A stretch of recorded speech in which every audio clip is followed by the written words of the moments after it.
Bonsoir et bienvenue à tous pour suivre avec nous ce journal dont tels sont les principaux titres de ce 22 heures. Dans l'actualité, il y a la clôture de ce projet de renforcement de la lutte contre la violence basée sur le genre. Également dans l'actualité, il y a le lancement officiel du caucus des femmes parlementaires de Djibouti.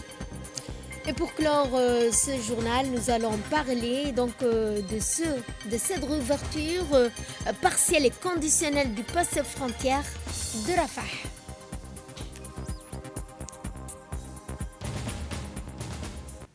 C'était les titres et nous ouvrons ce journal par le lancement officiel du caucus des femmes parlementaires de Djibouti.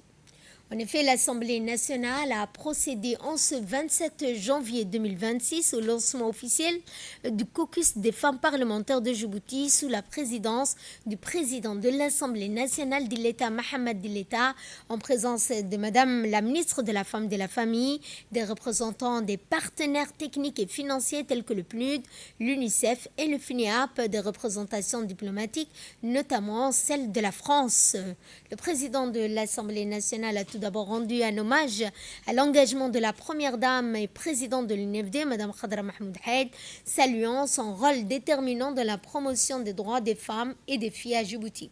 Ce caucus constitue un cadre structuré de concertation, de solidarité et d'action destiné à renforcer la voix des femmes parlementaires, à promouvoir également des lois sensibles au genre au service du développement humain et social du pays. La présidente du caucus a également exprimé sa reconnaissance au président de l'Assemblée nationale pour son soutien constant ainsi qu'à la première dame et présidente de l'UNFD pour son engagement en faveur de la promotion des droits des femmes et des filles à Djibouti. Simple groupement de personnes, mais un cadre organisé de concertation et de décision réunissant des membres partageant une même orientation en vue de définir des positions communes et des stratégies collectives. Cette plateforme se positionne comme un espace de plaidoyer, de solidarité et d'action visant à amplifier la voix des femmes, tant au sein du Parlement que dans l'espace public. Son objectif se veut double, défendre les droits et les intérêts des femmes en contribuant activement à l'accompagnement de politiques inclusives et équitables. Monsieur le Président, distingués invités, chères sœurs, l'ouverture officielle de ce caucus marque ainsi le début d'un engagement en faveur d'une représentation plus équitable et d'une gouvernance plus inclusive. Elle appelle à une collaboration étroite entre les institutions nationales, les partenaires techniques et financiers et l'ensemble des acteurs engagés pour le développement durable, la paix et la cohésion sociale. Et quant à la ministre de la Femme et de la Famille, elle a souligné que la participation de la femme à la vie politique ne constitue plus une exception, mais une force législative incontournable appelée à transformer durablement la réalité des citoyennes sur l'ensemble du territoire national. Depuis la mise en place du système de quotas, notre présence au sein de cet hémicycle n'est plus une exception, mais une force législative incontournable. Nous ne sommes pas ici uniquement pour siéger, mais pour transformer la réalité de nos concitoyens, de la capitale jusqu'aux régions de l'intérieur. Nos engagements pour Djibouti, avec la vision 2035, sous l'impulsion du président de la République, son Excellence Ismaël Omar Guelleh, nous devons veiller à ce que le développement économique de notre pays profite équitablement aux femmes, l'entrepreneuriat féminin, l'accès aux finances, la protection, via les structures mises en place par nos institutions politiques, doivent être au cœur de nos plaidoyers.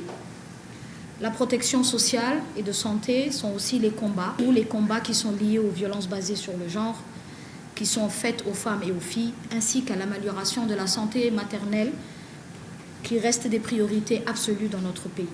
Nous porterons la voix de la protection juridique et sociale.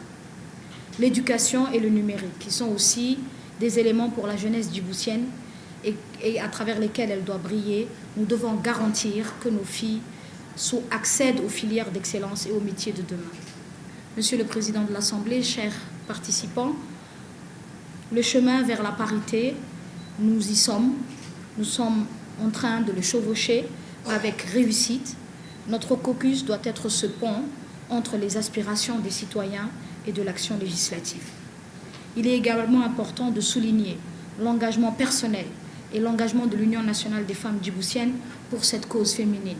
Et à sa tête, Madame la Première Dame Khadra Mahmoud Haïd, qui est la boussole, la pierre angulaire de l'avancée et de l'image de la femme djiboutienne. Lors de sa prise de parole, le président de l'Assemblée nationale d'Illeta, Mohamed Dilleta, a indiqué que ce caucus vise à renforcer la voix des femmes au sein de l'institution parlementaire, à défendre également les droits des femmes et des filles sans distinction. Le caucus des femmes parlementaires que nous lançons aujourd'hui est né de cette conviction profonde.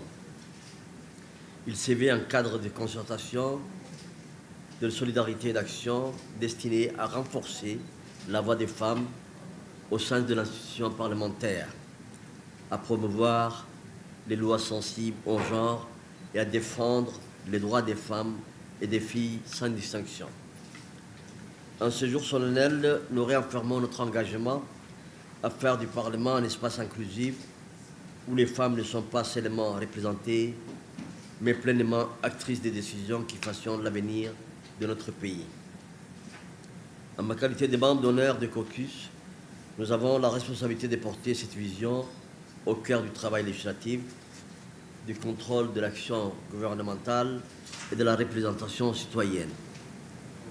À travers ce caucus, nous avons voulu créer un cadre structuré de dialogue, de solidarité et d'action transparente. Un espace où les femmes parlementaires unissent leurs efforts pour promouvoir des lois sensibles au genre, défendre le droit des femmes et des filles et contribuer à des politiques publiques plus inclusives et équitables.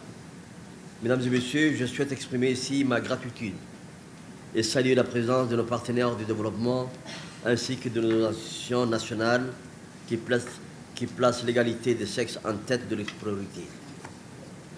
Distingués invités, vous n'êtes pas des simples collaborateurs, mais des véritables alliés du progrès, engagés à nos côtés pour un développement équitable et porteur d'avenir. Votre accompagnement est essentiel. Grâce à votre appui financier, technique et institutionnel, le caucus des femmes parlementaires pourra renforcer ses capacités, mettre en œuvre des activités structurantes, mener des actions de plaidoyer efficaces et assurer un suivi rigoureux des engagements en faveur de l'égalité des sexes. Votre soutien va bien au-delà de l'appui matériel. Il constitue un acte de confiance et un investissement stratégique dans la démocratie et le développement humain. On reste toujours à l'Assemblée nationale où, dans le cadre du renforcement du dialogue parlementaire entre la République de Djibouti et la France, l'Assemblée nationale a accueilli dans l'après-midi d'hier, 26 janvier, une visite de travail d'une délégation d'auditeurs de l'Institut de haute étude de la défense nationale, composée de parlementaires français, de hauts fonctionnaires, d'officiers, de représentants également de la presse, sous la présidence de l'honorable Safia Elmi, première vice-présidente de l'Assemblée nationale. Une réunion de travail s'est tenue avec les membres du groupe d'amitié Djibouti-France en présence des présidents des commissions permanentes, ouvrant également les travaux. L'honorable Safia a salué la présence de la délégation, des auditeurs présents, a rappelé l'importance du dialogue parlementaire comme levier de confiance et de stabilité. Nous l'écoutons justement. Stabilité, la paix, la diplomatie bilatérale qui unit Djibouti et Paris, symbolisée dans la ratification en juin dernier du renouvellement du traité de coopération en matière de la défense, mise en place pour la première fois il y a déjà presque un demi-siècle. Dans cette optique, nous avons mis à contribution des députés djiboutiens forts d'un vécu riche.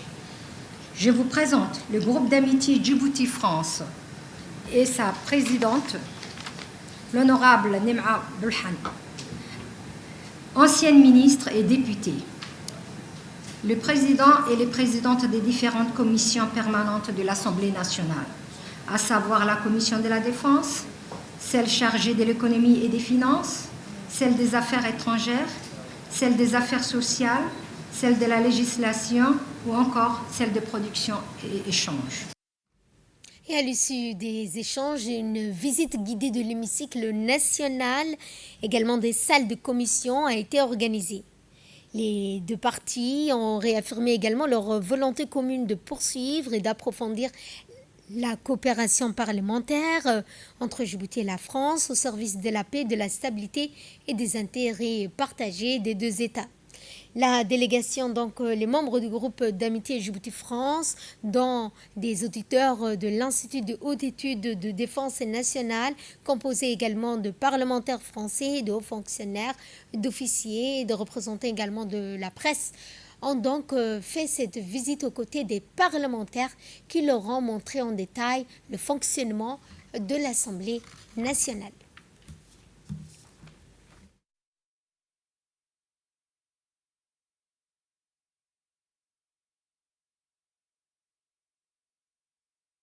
Nous allons à Mogadiscio cette fois, une délégation conduite par le ministre des Finances Ilyas Moussa Dawalé, comprenant notamment le vice-secrétaire exécutif de l'organisation régionale de l'IGAD, M. Mohamed Abdi, sont arrivés à Mogadiscio, la capitale de la Somalie.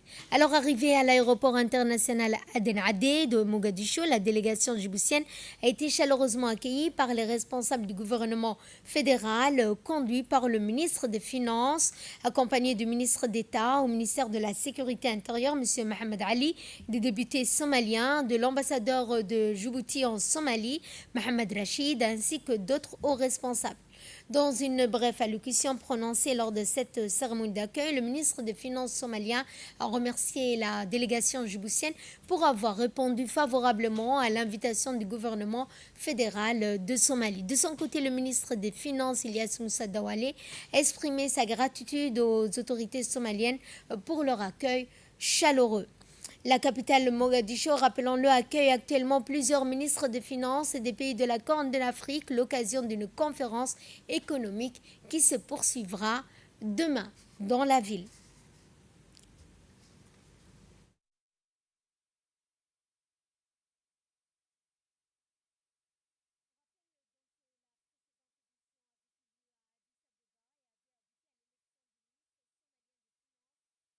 Présidence du réseau des ministres des Finances des pays de la Corne de l'Afrique.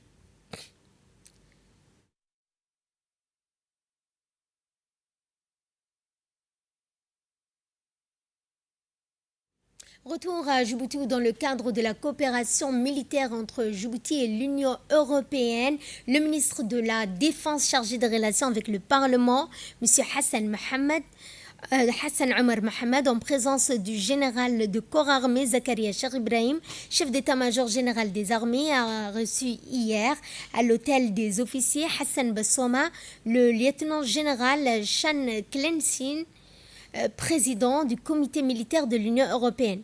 Les deux parties ont à cette occasion souligné l'importance des projets déjà en cours qui témoignent de la solidité et de la qualité du partenariat établi et ont exprimé leur volonté commune de renforcer davantage cette coopération. Par ailleurs, au regard des défis sécuritaires existants dans la région, notamment les régions frontalières, les échanges ont permis de mettre en exergue la nécessité d'une coordination accrue. Il a ainsi souligné la nécessité de renforcer une coopération mutuelle entre l'Union européenne et la République de Djibouti fondée sur des échanges équilibrés et concertés. Enfin, les deux parties ont réaffirmé leur engagement à poursuivre le dialogue et œuvrer conjointement pour le renforcement de la sécurité régionale et la consolidation de la coopération en matière de sécurité maritime. Je vous le disais en titre, la ministre de la Femme et de la Famille, Mme Mouna Ousmane Aden, a présidé hier une cérémonie de clôture du projet dit d'appui à la résilience des femmes et de leur communauté dans la lutte contre la violence basée sur le genre. Financé par le Japon et administré par la Banque mondiale, les activités du projet ont touché 4000 personnes de la commune de Balbala et de Boulaous. Parmi ces bénéficiaires, 1000 jeunes filles ont suivi un programme d'autonomisation économique dans lequel ils ont bénéficié d'un appui financier pour créer une micro-entreprise. Au total, 537 micro-entreprises ont été lancées dans les deux communes de Balbala et de Boulaous avec un investissement total d'1 million de dollars. Cette composante a été mise en œuvre par le cabinet OFAN.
De prendre la parole aujourd'hui à l'occasion de cette cérémonie, marquant la clôture du programme d'appui à la résilience des femmes et de leur communauté face aux violences basées sur le genre par FEBG. Je tiens à exprimer au nom de l'UNFD notre sincère reconnaissance aux différents partenaires ici présents, notamment le Fonds japonais pour le développement social, la Banque mondiale, le ministère de la Femme et de la Famille, ainsi qu'à l'ensemble des acteurs communautaires sur lesquels ce projet n'aurait eu lieu. L'UNFD est intervenue dans la mise en œuvre de la composante 2, consacrée à la mobilisation et à la sensibilisation communautaire en s'appuyant sur ces structures de relais communautaires que sont les CGC dans les deux communes, Balbala et Boulaous. Suivons cette fois les deux interventions respectives. Tout d'abord du représentant du Japon, ensuite celle de la représentante de la Banque mondiale. Pour moi, un grand honneur de prendre la parole aujourd'hui ici, au nom du gouvernement du Japon, à l'occasion de la clôture de ce projet dit par VBG. Je tiens à adresser mes sincères félicitations à l'ensemble des parties prenantes pour l'achèvement réussi de ces 3 années de travail et de coopération. Tout d'abord, je souhaite exprimer ma profonde gratitude à la Banque mondiale pour l'administration et le suivi de ce projet et au ministère de la Femme et de la Famille pour son leadership et son engagement constant, ainsi qu'à l'UNFD et à toutes les organisations partenaires pour leurs efforts et leurs contributions déterminantes à la réussite de ce projet. Comme le souligne la vision Djibouti 2035, l'égalité des genres est un défi majeur auquel Djibouti s'engage pleinement. C'est avec un grand sens de fierté et de responsabilité que nous nous retrouvons aujourd'hui pour cette cérémonie de clôture du parc VBG. Un projet pilote qui exemplifie vraiment la collaboration multisectorielle, la coordination interministérielle et une coopération multipartenariale. Permettez-moi tout d'abord de saluer le leadership constant du gouvernement de Djibouti et en particulier celui du ministère de la Femme et de la Famille pour son engagement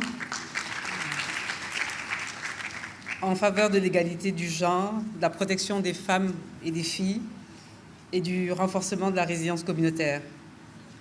Le PAR VBG s'inscrit pleinement dans cette dynamique en cohérence avec les priorités portées par la politique nationale du genre et par le groupe de la Banque mondiale. Je souhaite également exprimer notre profonde reconnaissance au gouvernement du Japon à travers le Fonds japonais du développement social pour son appui déterminant. C'est vrai qu'aujourd'hui, nous célébrons la clôture du parc VBG, mais il est important de savoir que le gouvernement du Japon appuie 2 autres projets à travers donc, le portefeuille du groupe de la Banque mondiale. Donc, nous avons 3 projets financés par le gouvernement du Japon dans notre portefeuille aujourd'hui. Merci encore pour votre appui financier. Suivant cette fois tour à tour les discours tout d'abord du ministre de l'Éducation Moustapha Mohamed Mahmoud, suivi de celui de la Santé, M. Dr Ahmed Roblé Abdelli. Nous arrivons aujourd'hui donc au terme du projet par VBG et donc ma présence aux côtés de ma collègue Madame la ministre de la Femme et de la Famille n'est pas fortuite. Elle témoigne bien sûr de la volonté de notre gouvernement sous l'impulsion de son Excellence, Monsieur le Président de la République, M. Ismaël Omar Guelleh, de traiter la question de la vulnérabilité de manière transversale et unie. Dans le cadre de ce projet, il a été également un projet non seulement où il y a eu un accompagnement, mais également on vous a doté les équipements de base nécessaires pour que vous puissiez bien sûr démarrer votre activité.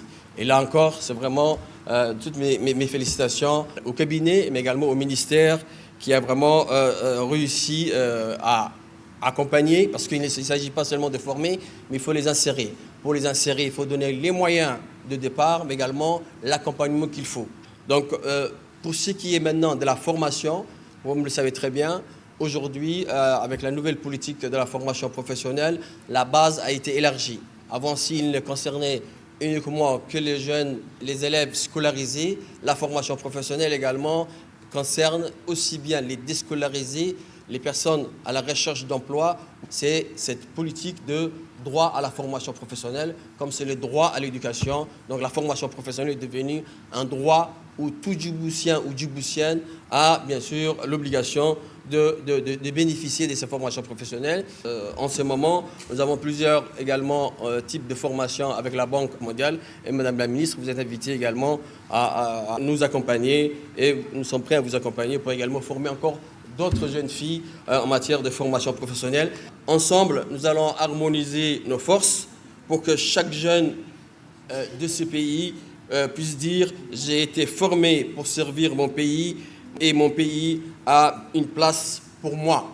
Je suis très honoré de prendre la parole à l'occasion de la cérémonie de clôture de ce projet d'appui à la résilience des femmes et de leur communauté face aux violences basées sur le genre. Je tiens en premier lieu à saluer le leadership et l'engagement constant de Madame la ministre de la Femme et de la Famille, ainsi que l'INFD, avec à sa tête la Première Dame Hajia Khadra Mahmoud Haït, et l'appui précieux de nos partenaires techniques et financiers, en particulier la Banque mondiale, le gouvernement du Japon, dont la contribution a été déterminante pour la réussite de ce projet structurant. Je souhaite également féliciter chaleureusement l'ensemble des équipes impliquées pour l'excellent travail accompli, notamment en matière de sensibilisation et d'éveil de jeunes filles aux différentes formes de violences basées sur le genre. Grâce aux actions menées, ces jeunes filles ont acquis une meilleure connaissance de leurs droits, des mécanismes de prévention et des dispositifs de prise en charge existants. Elles deviennent aujourd'hui des véritables actrices du changement et seront, à n'en point douter, les futurs relais de sensibilisation au sein de leur famille et de leur communauté. Et prenons la parole à son tour, la ministre de la Femme et de la Famille, Mme Mouna Ousmane Aden, a rappelé l'importance que revêt ce projet d'appui à la résilience des femmes et de leur communauté dans la lutte contre les violences, mais aussi celles basées sur le genre. Je suis très heureuse d'être parmi vous et d'être là au projet, à la fin de ce projet qui se clôture aujourd'hui. Concernant donc l'appui et la résilience des femmes et des filles face aux violences basées sur le genre. La violence basée sur le genre est un problème mondial qui touche toutes les communautés, quel que soit leur niveau de développement. Et à Djibouti, comme dans de nombreux pays, les femmes sont souvent les premières victimes de cette forme de violence, ce qui affecte leur santé, leur bien-être leur autonomie et leur participation à la vie économique et politique. Depuis 25 ans, Djibouti s'est doté d'appréciables instruments juridiques, politiques et stratégiques et a adopté des textes internationaux pour prévenir et lutter contre les violences faites aux femmes et aussi pour donner plus d'assises et de portée à la mise en œuvre de la politique nationale genre menée par le ministère de la Femme et de la Famille pour plus d'égalité et d'équité entre les hommes et les femmes.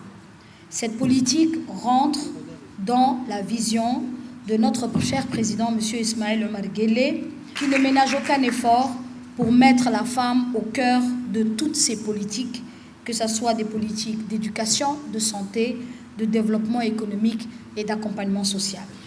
Je voudrais également remercier et encore une fois rendre hommage à la Première Dame, Mme Khadra Mahmoud Haït, qui elle aussi est notre boussole, notre pilier et notre indication, surtout pour accompagner la femme djiboutienne à aller de l'avant et être actrice de son propre développement. Et à l'issue de cette journée de clôture, notre équipe sur place a recueilli cette réaction, dont celle de la directrice du CASAF. Je m'appelle Nima Omar Ariti, je suis la directrice du centre CASAF. Le centre CASAF, c'est un centre de seconde chance pour les jeunes filles de la commune de Balbala. Le centre a été créé en 2004 et officialisé en 2007. Il existe depuis maintenant 21 ans. C'est un centre pour la formation des jeunes filles déscolarisées et qui ont quitté l'école très tôt. C'est un centre de formation en couture, en coiffure et en cuisine. Et il y a une salle informatique. Le rôle du centre, c'est un centre de formation des activités sociales et économiques. Notre objectif est de renforcer leur autonomie et de lutter contre la pauvreté et de contribuer au développement de la commune de Balbala. Le ministère de la Santé, en collaboration avec l'UNFD et l'Alliance Gavi, l'Alliance du vaccin, a lancé ce jour à l'UNFD un atelier de formation multi-acteurs axé sur la mobilisation communautaire en faveur de la vaccination de routine, incluant le vaccin contre le papillomavirus humain. La cérémonie d'ouverture a été coprésidée par le secrétaire général du ministère de la Santé, Mohamed Ali, de la secrétaire générale adjointe de l'UNFD, Ruqiya Youssouf, en présence des cadres de l'UNFD, des partenaires impliqués financiers ainsi que des acteurs impliqués dans le programme national de vaccination. Prévu pour une durée de 2 jours, cet atelier a rassemblé des représentants d'organisations et d'associations. En particulier les ministères de la Santé et aux présidents des communes, pour leur accompagnement constant et leurs engagements indéfectibles en faveur de la santé publique et du bien-être des populations. L'introduction du vaccin contre les HPV constitue une avancée majeure dans la lutte contre les cancers du col de l'utérus et dans la protection de la santé des jeunes filles. Toutefois, la réussite de cette initiative repose non seulement sur la disponibilité des vaccins, mais surtout sur l'adhésion des communautés, l'acceptation sociale et une mobilisation collective durable. C'est précisément dans cette dynamique qui s'inscrit ces projets qui visent à renforcer la mobilisation sociale, à améliorer la compréhension des enjeux de la vaccination et à stimuler la demande communautaire, tout en consolidant les acquis du programme élargi de vaccination pour les vaccins en routine. De son côté, le secrétaire général au ministère de la Santé, M. Mohamed Ali, a indiqué que le vaccin HPV, le papillomavirus humain, a été introduit à Djibouti en 2025 et il a précisé qu'il s'agit d'un moyen efficace pour lutter contre le cancer et surtout le cancer du col de l'utérus pour les jeunes filles. La vaccination est un acte simple mais très important. Elle protège nos enfants contre des maladies graves et parfois mortelles. Elle permet à nos filles et à nos garçons de grandir en bonne santé, d'aller à l'école et de devenir des adultes forts et utiles pour notre pays. Mais pour que la vaccination réussisse, il faut avant tout la confiance et l'engagement des parents et des communautés. Le projet que nous lançons aujourd'hui a été conçu pour être proche des populations. Il vise à informer, à sensibiliser, à écouter les préoccupations des familles et répondre aux questions afin que chacun puisse prendre une décision éclairée pour la santé de ses enfants. Le vaccin contre le HPV a été introduit dans notre pays en décembre 2025. Ce vaccin protège les filles contre le cancer du col de l'utérus, une maladie grave qui touche de nombreuses femmes. Au début, comme souvent, lorsqu'un nouveau vaccin est introduit, certaines craintes et inquiétudes ont été exprimées par les parents et les communautés. Ces préoccupations étaient compréhensibles. Aujourd'hui, grâce aux explications des agents de santé, à l'implication des leaders communautaires que vous êtes, de l'UNFD, des partenaires, du ministère de l'Éducation nationale et de l'enseignement professionnel, beaucoup de ces craintes sont désormais dissipées. Le vaccin contre le HPV est sûr, efficace et déjà utilisé avec succès dans de nombreux pays à travers le monde. Dans le reste de l'actualité, le président de l'autorité des ports et des zones franches, M. Aboubakar Omar Hadi, a reçu hier une délégation d'auditeurs français de l'Institut de hautes études de la défense nationale, conduite par le vice-amiral d'escadre Jean Hoserman. L'événement s'est déroulé au sein du chantier naval de l'ancien port. Le programme a débuté par une visite du Djibouti Shiprepair Yard. Dans une allocution, le président de l'autorité des ports et des zones franches a souligné la profondeur des relations historiques entre Djibouti et la France dans le port de Djibouti, dont les origines remontent à l'ouverture du canal de Suez en 1869, à la construction du premier chemin de fer du continent africain, la ligne Djibouti-Addis Abeba, réalisée entre 1897 et 1917. Il a également mis en exergue le rôle stratégique de Djibouti en tant que base de soutien pour la marine française, disposant également d'un quai dédié aux opérations navales françaises en mer Rouge et dans l'océan Indien. Le port de Djibouti assure ainsi un appui logistique complet, incluant le ravitaillement en carburant, ainsi qu'un port sûr pour les bâtiments de la marine française lors de leur escale. Au fil des années, Djibouti a accueilli d'importants moyens navals français, notamment les porte-avions Clemenceau, Charles de Gaulle, ainsi que des sous-marins de classe Suffren, témoignant de la solidité, de la continuité de la coopération maritime entre Djibouti et la France en faveur de la liberté du commerce et de navigation.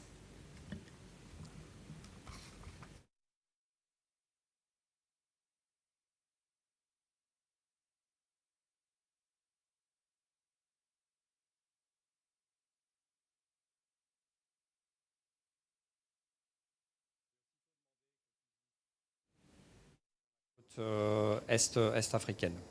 Voilà, merci beaucoup de votre accueil. On est une société d'avitaillement des navires. Nous avons 3 navires. Et donc, nos principales activités, c'est de répondre à leurs besoins. Lorsqu'ils arrivent, ils accossent ici à Djibouti. Lorsqu'ils nous demandent des demandes principalement en carburant. Et nous intervenons selon leurs requêtes dans l'immédiat. Et donc, les navires commerciaux, étant donné que c'est des navires qui transitent dans la mer Rouge, ils sont principalement là pour à court terme ici. Certains ils viennent à Djibouti, d'autres sont de passage. Et nous intervenons dans ce catégorie-là pour leur donner le carburant dont ils en ont besoin. Et prenons la parole à son tour, le président de l'autorité des ports et des zones franches, M. Aboubakar Omar Hadi.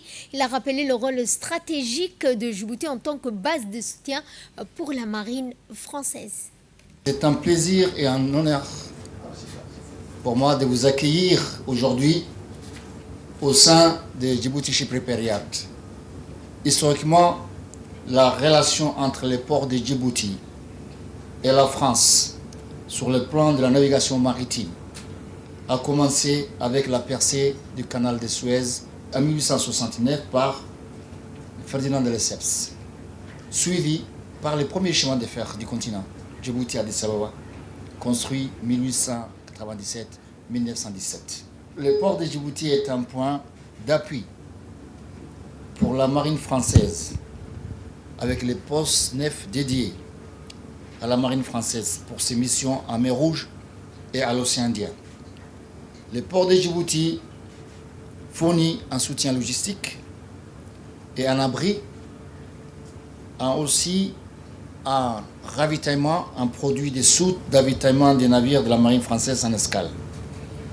Nous avons accueilli dans le passé les Clemenceau, les Foch et dernièrement porte-avions Charles de Gaulle qui a fait plusieurs escales à Djibouti et accosté par nos pilotes djiboutiens ainsi que les sous-marins de la classe Soufrène type Barracuda également. Vous avez en face de vous ici les chantiers de réparation navale construits par la société hollandaise Daman. Un dock flottant de 217 mètres, comme ça a été expliqué, et d'une capacité d'élevage de 20 000 tonnes. C'est le plus grand dock flottant en mer Rouge et sur la côte est du continent. C'est un plaisir de vous avoir ici et merci pour votre soutien. Des élèves du primaire se sont rendus dans les quartiers de la commission anticorruption. Et c'est dans le cadre de ces missions de prévention, de lutte contre la corruption. La Commission nationale indépendante pour la prévention et la lutte contre la corruption a entrepris depuis la semaine dernière une série d'activités de sensibilisation à l'intention des élèves des écoles du primaire, du public et du privé menées dans les différentes communes de la capitale. Ces actions de proximité ont permis de toucher une douzaine d'établissements scolaires dans le but d'initier les élèves aux valeurs d'intégrité, d'honnêteté et de responsabilité citoyenne dès leur plus jeune âge. Pour clôturer cette campagne de sensibilisation, la commission a organisé une journée d'éducation de porte ouverte au profit de 2 écoles primaires, à savoir l'école Guélé-Batel et l'école du Stade, au siège donc de la commission. À cette occasion, les élèves ont pu visiter les différents services de direction de la commission. Ils ont reçu des explications détaillées sur les missions et attributions et des activités de cette commission. Ensuite, des sketchs ont été joués par ces mêmes élèves. Cette initiative vise à renforcer la culture de l'intégrité chez les élèves, à encourager leur engagement en faveur des valeurs civiques, contribuant ainsi à la construction d'une société juste et responsable. Moi, je choisis Eden. Ce n'est pas juste. On doit choisir celui qui travaille bien. Exactement. Ce qu'a fait Adam, c'est de la corruption. On ne donne pas des cadeaux pour être choisi. Partout, si tu me laisses gagner, je te prends mon ballon toute la semaine. Non, Idriss, je veux que ce soit une vraie course. Donner un cadeau pour avoir un avantage n'est pas juste. Ce qui compte, c'est l'effort et le mérite. Aujourd'hui, nous avons fait la découverte en collaboration avec la Commission nationale indépendante de la lutte contre la corruption. Et c'était un plaisir de découvrir leur travail. Dans le cadre de la lutte contre la contrebande, les services de la douane ont intercepté une importante quantité de khat dissimulés dans le toit d'un camion qu'ils ont donc enlevé. Cette opération s'inscrit dans le cadre des efforts continus menés par les services de la douane pour lutter contre la contrebande, en rappelant que ces activités illicites nuisent à l'économie nationale.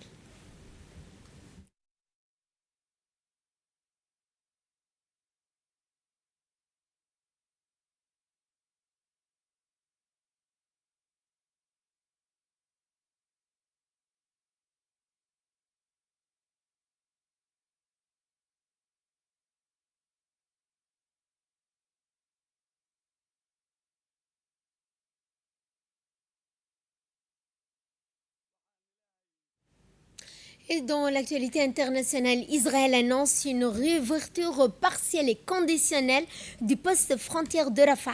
Cette réouverture serait strictement limitée au passage des personnes sans permettre l'entrée d'aide humanitaire ou de fournitures essentielles dans la bande de Gaza. Cette décision survient alors que Gaza traverse une situation humanitaire extrêmement difficile en raison des restrictions continues sur la circulation des marchandises et de l'aide, y compris la nourriture, les médicaments et le carburant. Dans ce contexte, des appels internationaux se multiplient pour une réouverture complète afin de garantir l'accès régulier et sûr de l'aide humanitaire alors que les avertissements concernant une catastrophe humanitaire imminente à Gaza s'intensifient. Sur ce, notre journal touche à sa fin. Merci à vous de nous avoir suivis. Merci également à la régie. Excellente soirée à toutes et à tous.